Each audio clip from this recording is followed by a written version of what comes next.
ने कहा नाम क्या है, वेशभूषा क्या है? तो कहा कि महाराज क्षमा करें, शरीर में झुर्रियां पड़ी हैं, पेट अंदर को धंसा है, आंखें अंदर को धंस गई, पांव में जूती नहीं, नंगे पांव, फटी दीवाइयां, शरीर पर कोई कपड़ा नहीं, सर पे पगड़ी नहीं है, बस एक फटी सी मैली सी धोती से जैसे तैसे अपनी लज्जा को ढक रखा। द्वारपालों ने अपनी भाषा में कहा, सरकार शीश पगाना झगातन में प्रभु जाने को आई बस के ही नाम, शीश पगाना झगातन में प्रभु जाने को आई बस के ही नाम, शीश पगाना झगातन में प्रभु जाने को आई बस के ही नाम, शीश पगाना झगातन में प्रभु जाने को आई बस के ही नाम। धोती फटी सी लटी दुपट्टे रुपाया उपाना हटी नहीं सब, धोती फटी सी लटी दुपट्टे रुपाया उपाना हटी नहीं सब। भारत भाइयों की गुरबल देखी रहे हो चेती शोभा सुधाया विराम, भारत भाइयों की गुरबल देखी रहे हो चेती शोभा सुधाया विराम। छत दीन दयाल बुधाम बतावत रावण नाम बुधामा, छत दीन दयाल बुधाम बतावत रावण नाम बुधामा, बतावत रावण नाम बुधामा।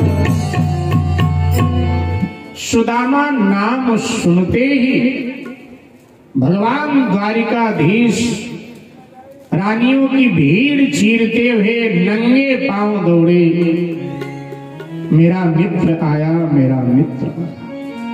द्वार पर जहां सुदामा जी प्रतीक्षा कर रहे थे, आकर ब्राह्मण देवता के चरणों में अपना माथा रख दिया, वंदन किया।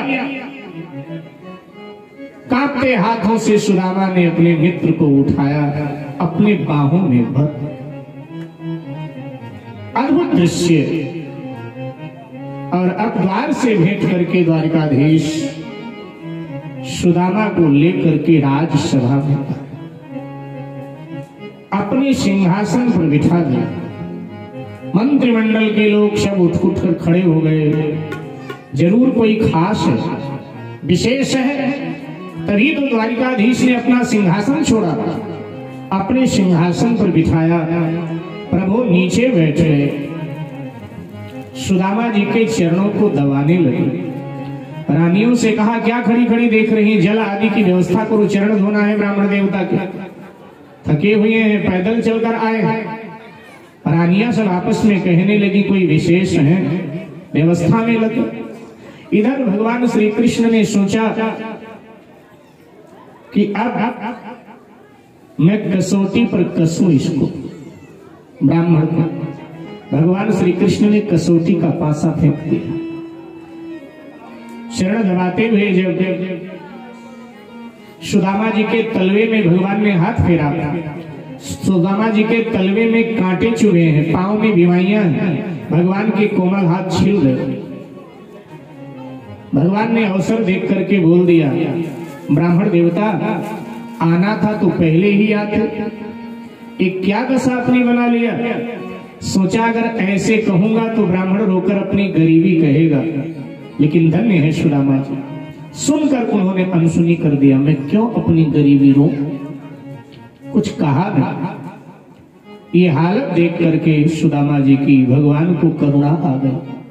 सुदामा जी के चरणों में माथा रखकर भगवान रो पड़े, और इतना रोए कि सुदामा जी के चरणों को भगवान श्री कृष्ण ने अपने आंसुओं से धो दिया। नरोत्तम दास जी महाराज ने यह दृश्य देखा और लिख दिया, ऐसे बेहाल बेवाइन सो पग कंटक जाल लगे तुम जोए, ऐसे बेहाल बेवाइन सो पग कंटक जाल लगे तुम जोए, ऐसे बेहाल बेवाइन सो पग कंटक जाल लगे तुम जोए।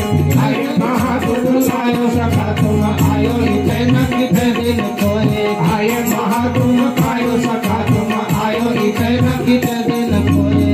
सुदामा की दशा करुणा करके करुणा निधि होए, सुदामा की दशा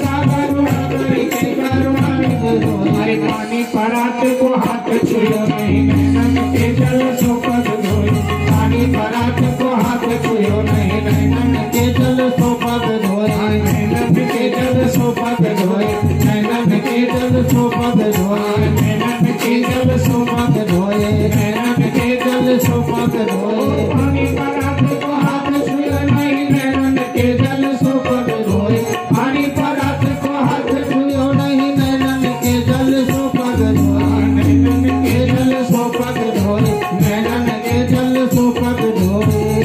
पानी परात को हाथ छुयो नहीं, नैनन के जल सो चरण धो। रुक्मणी जी पानी लिए खड़ी थी, बोली भगवान आपने जल मंगाया था, जल शीतल लाई होंगी आप। हाँ जल तो शीतल, लेकिन ब्राह्मण देवता के पांव में बीमारियां हैं, जख्म हैं, और चिकित्सक कहते हैं बीमारियों को जख्म को धोना है तो गर्म हल्का गुनगुना गुनगुना पानी चाहिए, नमक डाल के धोना चाहिए। मेरे आंसू हल्के गुनगुन गर्म भी हैं और खारे भी हैं, मैंने अपने आंसुओं से ब्राह्मण देवता के चरण धोते। और आप एक एक कांटे सुदामा जी के पांव से निकाल निकाल कर भगवान बाहर फेंक रहे। एक कांटा बिल्कुल अंदर मांस में धंसा था, नाखूनों के पकड़ में नहीं आ रहा था। जहां मोंती जी खड़ी थी, भगवान ने कहा जरा सुई लेके आओ। अब राजमहल में सुई का क्या था? अच्छा अगर सुई हो तो सुई जैसी चीज जल्दी मिलती भी नहीं।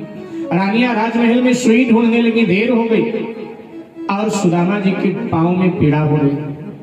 भगवान श्री कृष्ण ने अपना दांत लगाकर सुदामा जी के तलवे में और वो कांटा निकाल कर दूर फेंक दिया। सुखदेव जी कहते हैं परीक्षित, जीवात्मा अनेक कंटक लेकर परमात्मा की शरण में जाता है और परमात्मा जब अपनी करुणा कृपा करता है तो जीवात्मा के सभी कांटे निकालकर उसको निष्कंटक बनाया करता है। भगवान का स्वभाव है, जो चरण में गया, जो शरण में गया वो निष्कंटक हो गया। एक बार जय जयकार कीजिएगा, बोलिए भक्तवत्सल भगवान की जय। भगवान को लगा ये अपनी गरीबी तो कहेगा नहीं, थोड़ा विनोद करें तो विनोद विनोद में कई बार बातें निकल आती। तो भगवान ने कहा मित्र ये तो बताओ विवाह किया या अभी ब्रह्मचारी? तो कहा कि नहीं नहीं विवाह किया। अच्छा अच्छा कितने विवाह किए? सुदामा जी ने हंस के कहा भाई विवाह तो एक ही किया जाता है ना, एक ही विवाह अच्छा होता है। सो हमने एक विवाह किया है, लेकिन हमने तो सुना कि तूने कई विवाह कर लिया। अब मित्र ऐसे ही तो आपस में बात करते हैं, बोले हमने तो सुना तूने कई विवाह कर लिया। तो भगवान ने हंसकर कहा कि करना तो मुझे भी एक ही विवाह था, लेकिन परिस्थितियां ऐसी ऐसी आती गई कि ना चाहकर भी मुझे अनेक विवाह करना पड़ा परिस्थिति। अच्छा तो भाभी का नाम क्या है? सुदामा जी ने कहा तुम्हारी भाभी का नाम सुशीला है। अच्छा अच्छा अच्छा, तो सुशील है भी या नाम ही सुशीला है?